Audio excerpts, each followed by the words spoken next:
I am a revolutionary.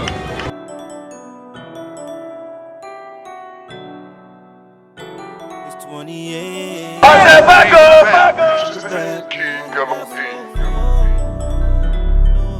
No, no, no, no, no. Back up!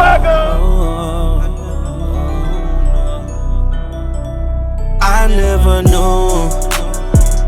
all the hate that you feel when you're looking at me. I never knew you hate the skin that I'm in. Ain't no need to pretend, but we deserve a crown. Yeah, yeah. We deserve a crown. Try to break our faith, but you can't hold us down. Yeah. We deserve a crown.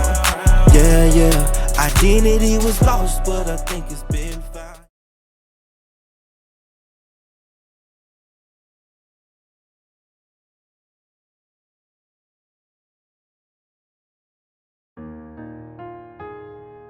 My name is Dee Dee Green. I'm Jonathan's mother. Jonathan was born on October 10th, 1986. Jonathan grew up in a very loving family, a single mother, and my parents, his grandparents, were very instrumental in his life. His father wasn't really around for him growing up, so my parents stepped in. My dad was in the Air Force for 26 years. He was stationed at Eglin Air Force Base and used to come over to Pensacola, and that's how he met my mother, Gloria. They were married for 65 years until my mother passed away in 2016. When we were growing up, my mom was very active in all of the civil rights marches and movements around Pensacola. She would always take us out of school if there was a march going on. She'd take us and her friends' kids, get a carload and take us all to the marches. But one particular march, we were marching and someone along the streets called out N-word lover, not knowing that she was a black lady. And we're light-skinned, but we're black, and I like to call us light black. So, but when they called that out, my mom went back at them with the B word. So, Reverend H.K. Matthews, Reverend Dubbins, a lot of them led those marches downtown. We start up at the top of the hill and march all the way down Palafox Street. They had the lunch counter sit-ins downtown. That type of thing. Jonathan's childhood was very loving. He grew up with myself, a single mother, and my parents helped out a lot, his grandparents. My dad was retired, military for Air Force for 26 years. And Jonathan took Jonathan in under his wing. And he was a real role model for Jonathan. He had his own, after he retired from the Air Force, he had his own automotive repair shop. And Jonathan used to go up to the shop with him, and, he proclaimed himself the little boss. So, but he was a reserved little boy. You have to kind of push him to do some things and get him involved in things. Once he got in, he was fine. But he was in Boy Scouts. He did karate, t-ball, baseball, basketball, quite a few things. Jonathan went to Washington High School. I had decided that he had come up in private school through 8th grade, and now he was pretty much still kind of reserved and had his own little clique of friends, just a few select friends. And so I decided it was time for him to kind of break out and learn to make new friends and get into new environments. So he went to the marketing program at Washington High School. In high school, I would say my life was pretty typical for your teenager. I was involved in extracurricular activities. I did well in school, and school wasn't really that much of a challenge for me in high school because I came from a private school before that. From K through 8, I was in private school. And just going to public school, it wasn't as challenging, but I think I would come to learn later in life that my studies and the lack of a challenge, I didn't recognize the reason I wasn't being challenged was because I was bored in class, and that I didn't really get in honors classes and that type of thing because my lack of knowledge in that area. I was satisfied getting by, staying under the radar, not causing much disruption, having fun playing football and hanging out with my friends. But at the same time, I was an introvert. So I would say I'm an introvert because I observe everything. I always am aware of my surroundings, who's around and what they're doing, type of a thing, and I've always been like that. I'm a curious person. I want to know what people are doing and why they're doing it, so to speak, especially if it doesn't look to be something that is quote unquote normal. So being introverted, I like to observe and learn. But at the same time, I think I've always been misunderstood as far as being an introvert. People think that means I'm timid or that I won't speak up or voice my opinion. And the times that I do, that tends to scare people because they're like, hold on, this introvert that's not acting normal. So I think that kind of sums that up. After high school, I went to the University of South Alabama in Mobile, and college was fun, I'm not gonna lie. Just the overall college experience was fun. And I enjoyed myself. The thing is, I partied a lot and had a lot of sex and drank a lot of alcohol and smoked a lot of weed. But at the same time, I continued in my studies to make sure I achieved my goals. So while I was at the University of South Alabama, I joined a fraternity. The reason I joined that fraternity was because of my godfather. He pledged that particular fraternity in the 1950s at the same school where I ended up going to law school at. But I wanted to pledge the fraternity that this other influential man in my life played a role in. I wanted to be a part of that organization. I pledged my fraternity my second semester of college as a freshman. A lot of schools you're not able to pledge as freshmen, especially in historically Black Greek organizations. But at my school, we were. And I always knew I wanted to be a part of this particular organization. And I was eventually selected for a process that began, a pledge process that began on February 1st of 2005. And it ended April 2nd, 2005. So I was online for literally 60 days. And during that 60-day pledge process, talking about we start with Cain, we end with Cain.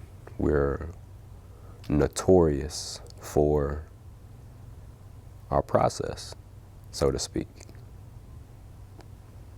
And me being 18, freshman, not really knowing what I know, I just had heart. I was down to do whatever for anything that I wanted. And I didn't really understand what came with the pledge process.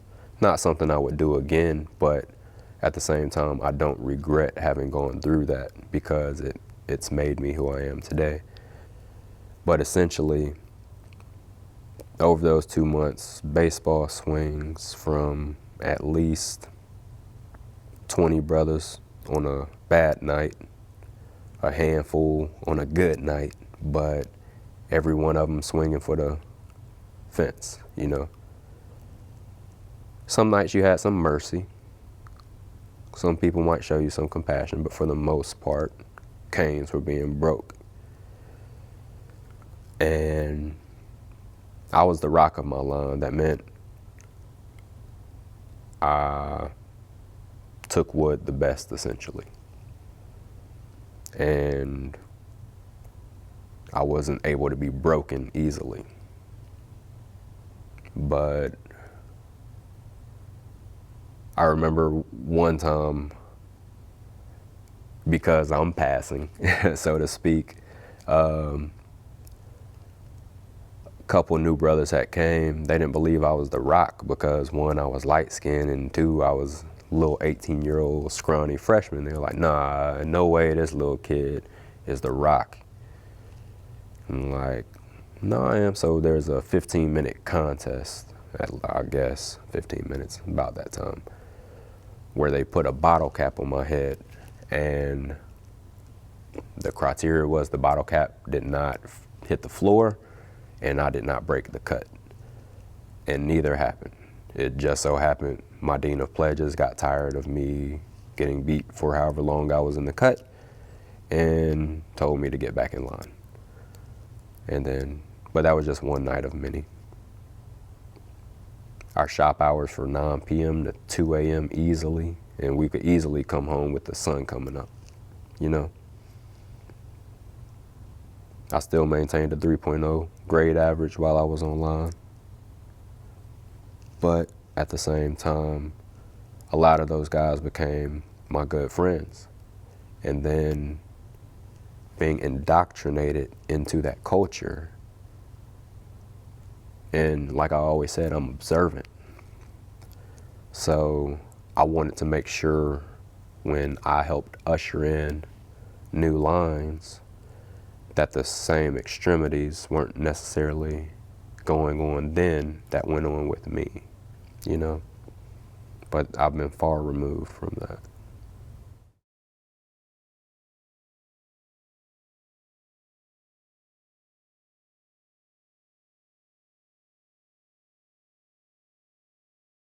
Remember that on October the 3rd of 2006, I had not eaten for a few days. And within that time, I was only drinking water. And I equated it to like a spiritual fast. And I would call home at random time. I had no sense of time. And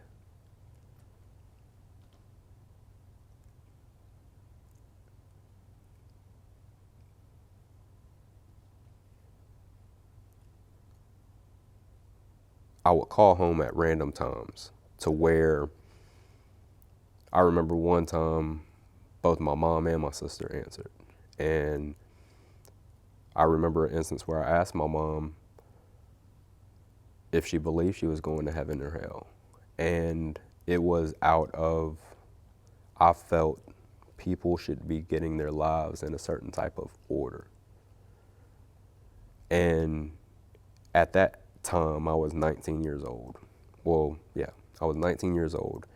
And because I was overly religious and didn't have a better understanding of spirituality, that's why I had to have my spiritual awakening. And then on October 6th of 2006, I remember I still hadn't been asleep, still hadn't eaten, and it was about 6 some odd in the morning. The sun was coming up. I got my keys and I left my wallet, my ID, and I grabbed my cell phone. And I start to drive to my line brother's house, my fraternity brother's house, who, under normal circumstances, I would have known he was at work at that time. But when I got to his house, his mom was coming out the door and she's like, "Jonathan, what are you doing here? You know Brandon's at work." he didn't tell you that? And I'm like, no, he didn't. But under normal circumstances, I would have known that, you know? So I remember backing out of their driveway, going near the interstate, and I saw a sign that said Pensacola. And the reason my attention went to the sign, well, I got stopped at a red light. And during that time, from October through October 6th, during that time, I was associating everything with the color red. And that is also the color of the fraternity that I pledged. And on October 6th, leaving my fraternity brother's house, I saw that red light. I stopped, saw a sign that said Pensacola with a fire truck going underneath it. And the fire truck had its lights and sirens on, and something told me to follow it. And it went up on the interstate under that Pensacola sign, and something told me, go to Pensacola. So I'm going like over 100 on the interstate, I-10, headed east from Mobile to Pensacola. And then around the Loxley area, it's literally exit 44. I know the exact site where the tree line begins. There was a red Honda in the emergency lane, and I got in the emergency lane, stopped, got out my car, went to check to see if anyone was at that vehicle in distress, may need help, because my mind was, if it's a child of God, I'm going to help them. And there was no one at the car. So I got back in my car and I started driving the opposite flow of traffic in that emergency lane. And probably just a couple minutes later, driving the opposite way of traffic, a Loxley police officer pulls in front of me with his lights on, and he gets out of his car and I get out of my car. And we're walking toward each other. And while we're walking toward each other, he says, "What are you doing?" And by the time he finishes his statement, we're very close to each other. And I ask him, "Do you know who I am?" But at that same time I'm asking him that question, he's saying, "Who are you?" Because I'm jumping on him. And in my mind, I'm thinking, I'm a child of God. You are the runaway slave patrol. You are not God's authority. You are man-made authority. But in that instant, when I asked him, "Do you know who I am?" I was referring to myself as simply a child of God who you had no authority over me to even stop me and question me. But that led us to being in a little tussle. And then another cop came up, which I didn't notice at the time, but he grabbed one of my arms, and it's two cops and me on the side of I-10 in Loxley, Alabama.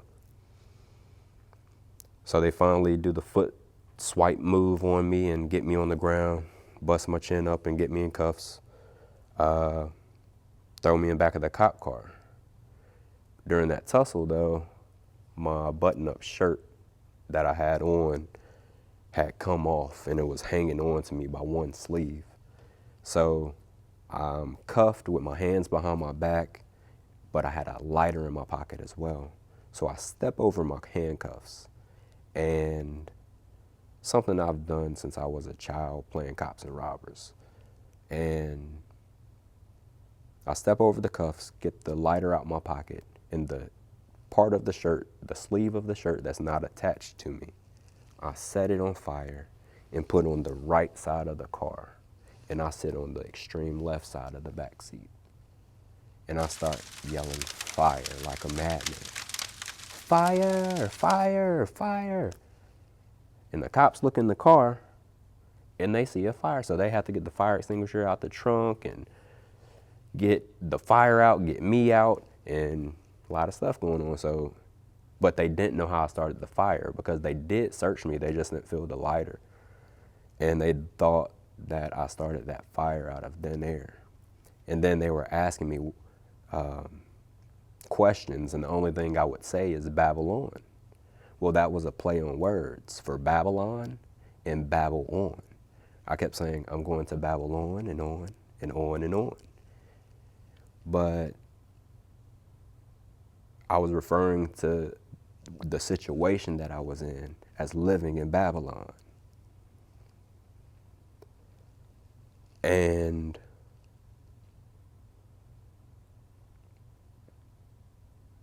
I remember by that time, it was about 5 or 6 cops there at that time, and there was one sheriff deputy, and it was a black woman. And all of them, they're like, "Where are you going?" I said, "There is an emergency at my house in Pensacola. I'm going to see my family." And I remember that black deputy cop, she believed me. She said, "I believe him." And she left and walked away, got in her car, and was gone. And then after that, I was taken to the Loxley Police Department and then transported to the Baldwin County Jail in Alabama. And I was there for about 24 hours before my mom and aunt came to bail me out because they had no idea where I was. I ended up returning back to South Alabama. So I went back to that school and I graduated in 2009. And I went on to work in Mobile for 2 years. And while I did that, I earned my Master's of Science in Criminal Justice from Troy University. Literally the day after my graduation ceremony from my Master's, my grandmother told me, she said, "Jonathan, I'm proud of you, but you always talked about going to law school since you were a kid. So I still want you to go to law school." My grandmother had been diagnosed with cancer in my second year of law school. And I was coming home like every other weekend, 4-hour drive, there and back. So a total of 8 hours. And just doing the law school grind had a lot of weight on my shoulders. And then October 2016, I married my wife. So in December of 2016, my daughter Langston was born, and I had a deep bond with her. I still do. Over time, you know, things were going good. Things seemed happy. I did decide to run for mayor in 2018, and shortly after I lost the election, I remember this was in 2018. So April 2018, I remember having a discussion with my wife, and I took her for a word and didn't really think twice of it. But in July of 2018, a so-called friend of mine called me seeing if he could leave his car at my house and kind of crash for the night because he had a flight in the morning. Well, I was going to be out of town, and I didn't think that was going to be a good idea, especially since my wife at the time said that she had previous sexual relations with this person. He did disclose the nature of their relationship in that conversation. And when I asked my wife about it, she denied it. And it confused me because I'm like, you know, we took vows before God to be honest to each other, to not have secrets from each other. Because I didn't care that she had a sexual relationship with this person. I cared the fact that she was being honest with me, and the fact that more so she was being dishonest in that moment. So it confused me. But she let this go on literally for 3 months, from August until November. Until in November, I told her, you know, for you to just blatantly lie and act like the truth does not exist, I'm not going to stand for it. And then she sarcastically said, well, yeah, XYZ happened, and I want you to get out the house, essentially. It made no sense. But because of that persistence in knowing the truth, and that truth was something she wasn't readily able to admit at that time, I left because I didn't want to be around her. She disgusted me. the fact that she just couldn't simply acknowledge truth, and the fact that she wanted to have a secret with someone else as opposed to the person she took vows with, that really hurt. So it took until about March or April of 2019 for me to start to have a grieving process. And I say that because I was able to grieve my grandmother's death at that time, which she died in 2016. And then I had to process losing my wife, my best friend, as a death. And I grieved the loss of my wife because she was no longer there as that support. And emotionally, I went to a very dark place. One of my therapists told me she thought I suffered from a true case of sadness. She was like, "You're not depressed." She's like, "I think you're just really sad." And I can see where she said that because I was literally living in my truck. I had an Avalanche that I had for 10 years. The weird thing is I would go back to my marital home to take a shower in the morning before my daughter woke up. So that way she didn't realize that I didn't sleep there that night. And that year of 2019, not being in the house with my daughter and essentially my ex not really allowing me time with her because I didn't have a stable environment because you kicked me out. That was the hardest part of that, not spending time with my daughter and knowing my daughter wanted to spend time with me and I wanted to spend time with her. The pressure that I put on her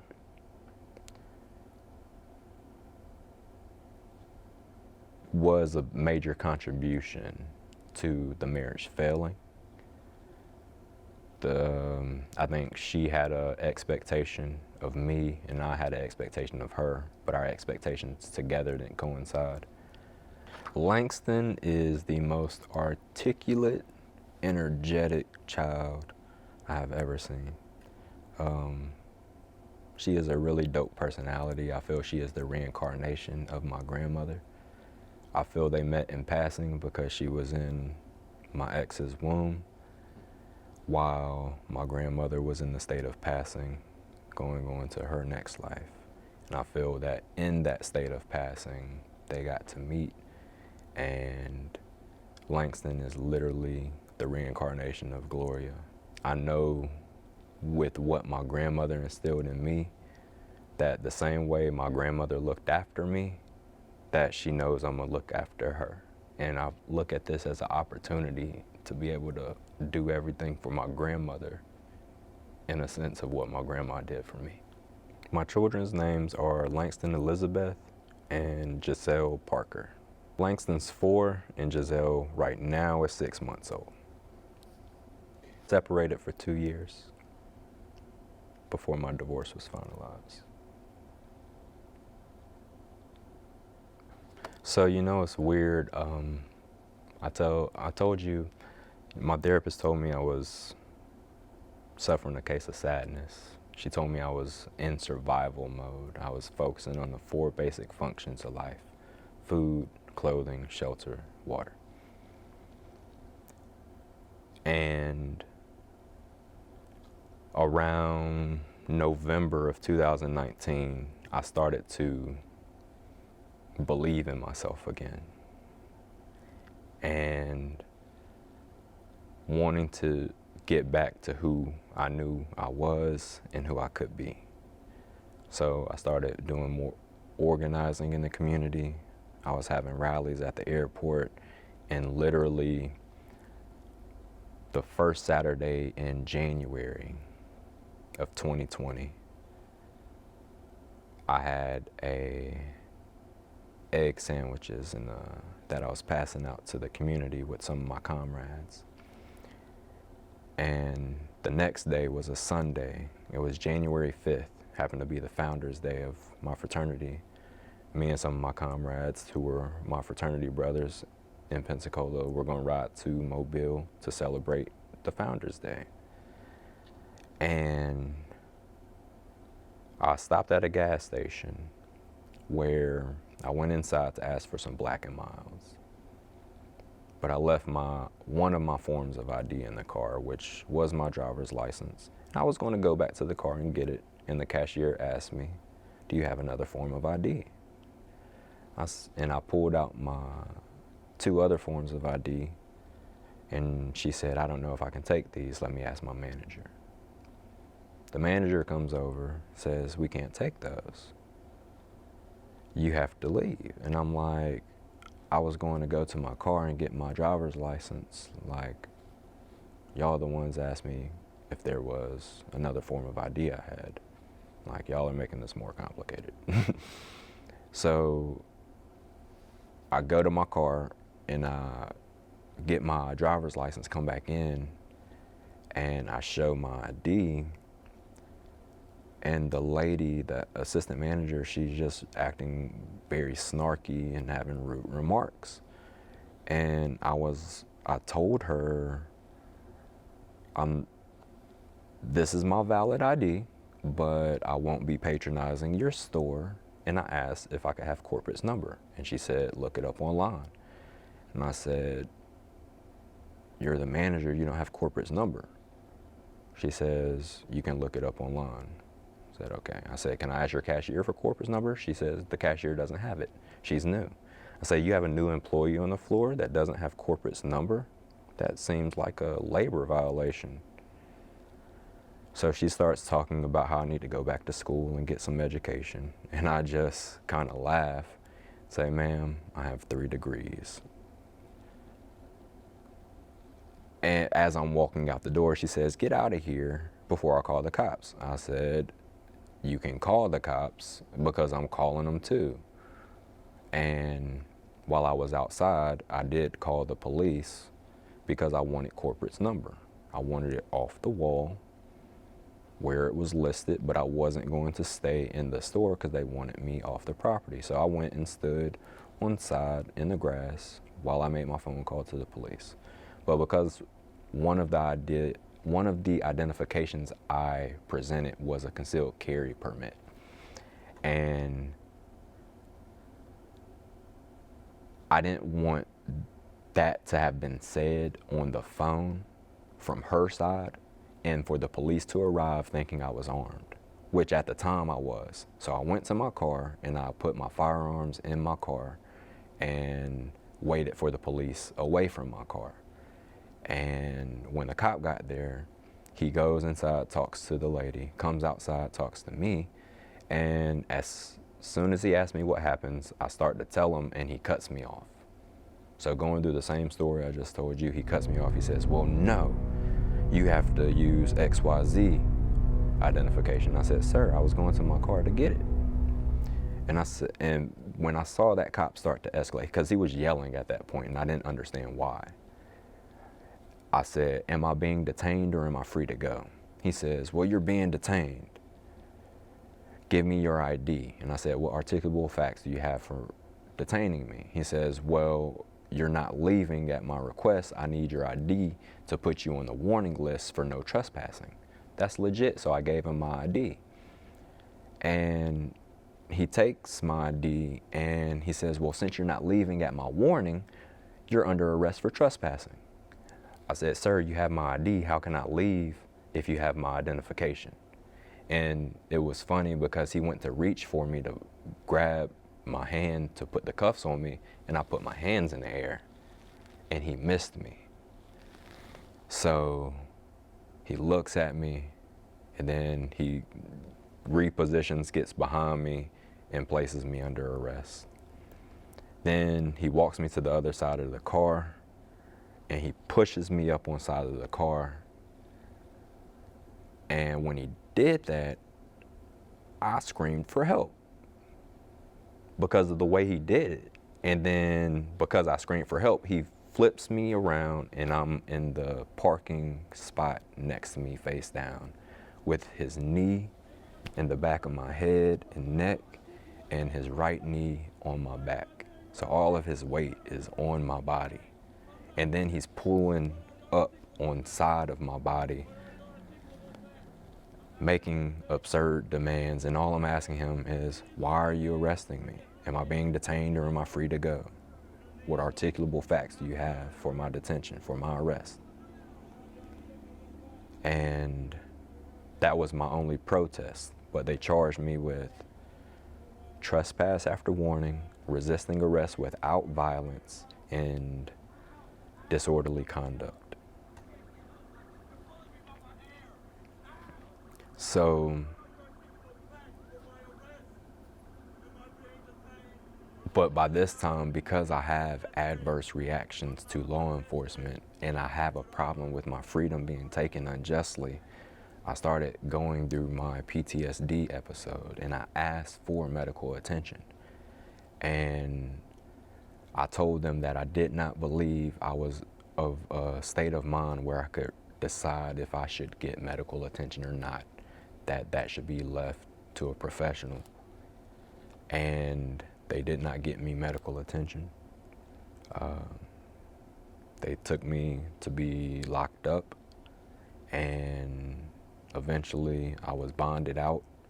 But the next 7 days were the hardest 7 days of my mental health journey, because there was no relief I could get. I would go running, I would go to the gym, I would scream in my pillow, I would punch things. There was no type of restitution I could get for being violated and having my humanity and my rights taken unjustly.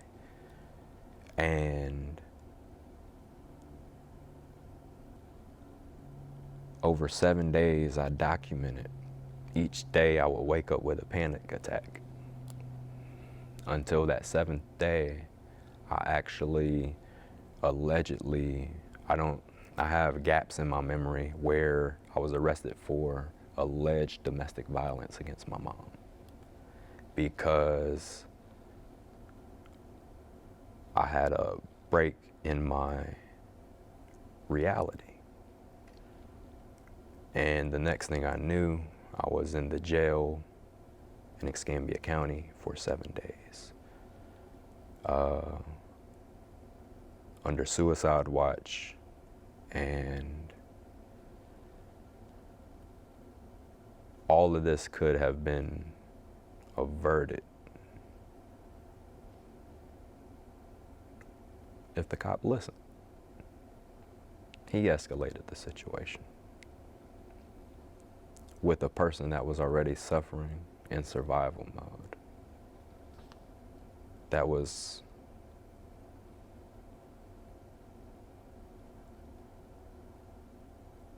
That cop was not properly trained to handle any member of the public, especially someone suffering crisis. But that arrest sent me into a whirlwind where the culmination of my grief, my homelessness, my being in survival mode, it was a perfect whirlwind for me to literally lose my mind. My life has been a beautiful struggle between the man and the madness. Since the initial arrest, my mental health has been a constant work. I have 2 psychiatrists and 2 therapists. Each day is its own, and some are easier than others. One thing is for sure, these days are not the worst days of my past. Always remember to advocate for yourself, because you can tell your story the best. If you feel trapped inside your mind, know that you are your own key. In the year of 2020, I dedicated myself to having clear thoughts. These clear thoughts give rise to my clear vision. And in 2021, I realized I have to love me to be able to love others. This allows one to do the work to leave a legacy of ever-living impact. This is the change Granny taught me. This is the change I live to affect. Love yourself, love others, and be blessed. I am a revolutionary.